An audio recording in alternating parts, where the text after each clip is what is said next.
जय श्री कृष्ण, जय श्री राम। पूरी तरह से बड़े आदर और सम्मान के साथ ऋषियों मुनियों को विदा कर दिया राजा ने।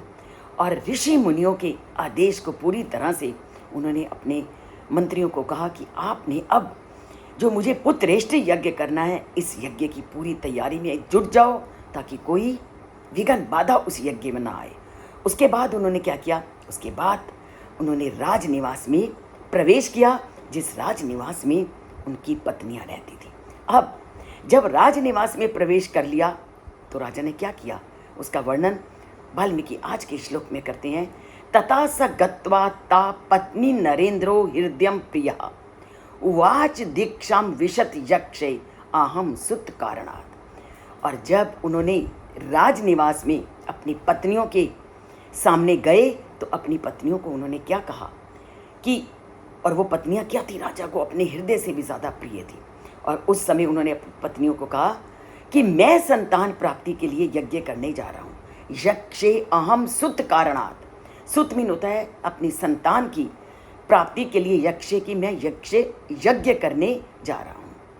और जब मैं ये यज्ञ करने मैं जा रहा हूँ तो तुम्हारा भी कर्तव्य बनता है कि तुम इस यज्ञ में मेरा साथ दो और तुम भी उस यज्ञ को करने की दीक्षा लो।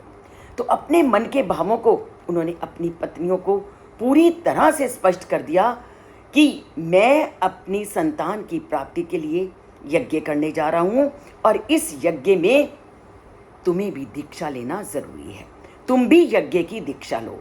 तो सभा से लौटने के बाद राजा दशरथ अपनी प्रिय रानियों कौशल्या, कैकेयी और सुमित्रा के पास गए। उन्होंने बताया कि वे पुत्र प्राप्ति के लिए पुत्र कामेष्टि या यज्ञेष्टि यज्ञ करने जा रहे हैं। और यज्ञ के नियमों के अनुसार उन्होंने अपनी पत्नियों को भी दीक्षा ग्रहण करने के लिए कहा। तो ये क्या बताता है ये श्लोक हमें कि वैदिक यज्ञ केवल व्यक्तिगत अनुष्ठान नहीं होता, अर्थात केवल एक व्यक्ति उस यज्ञ को संपादित नहीं करता, उस यज्ञ को नहीं करता, बल्कि पूरे परिवार की सहभागिता किसी भी बड़े कार्य के लिए बहुत ज़रूरी है। कि परिवार के सभी सदस्यों को जब हम कोई ऐसा यज्ञ करने जा रहे हैं तो पूरे परिवार के लोगों को उस यज्ञ में साथ देना होगा और उस यज्ञ में अपनी सहभागिता को प्रदर्शित करना होगा। और धार्मिक नियमों का पालन करना भी उसमें सबसे ज़्यादा ज़रूरी माना जाता है। और इसलिए अपनी पत्नियों को उन्होंने कहा कि जिस यज्ञ को करने की मैंने दीक्षा ली है तो तुम्हें भी उस यज्ञ में मेरा साथ देना है और पुत्रेष्टि यज्ञ के लिए तुम्हें तैयार रहना है। घर में भी देखिए कि जब हम बहुत बड़े बड़े यज्ञ करते हैं तो पूरा परिवार एक साथ बैठ करके उस यज्ञ में भाग लेता है, हवन करता है, पूजा करता है इत्यादि। और ये सीख देते हैं हमें वाल्मीकि रामायण कथा के माध्यम से कि जब भी कोई बड़ा अनुष्ठान करो तो परिवार के सभी लोगों की वहाँ उपस्थिति ज़रूरी है। अर्थात कोई भी, चाहे घर में छोटा सा हवन करो, कीर्तन करो या अन्य कोई धार्मिक अनुष्ठान करो, तो परिवार के सभी सदस्यों को अपने साथ लेकर उस यज्ञ में सम्मिलित होने के लिए कहें। तभी परिवार के लोगों को उस यज्ञ के महत्व का, उस यज्ञ की सार्थकता का ज्ञात होता है।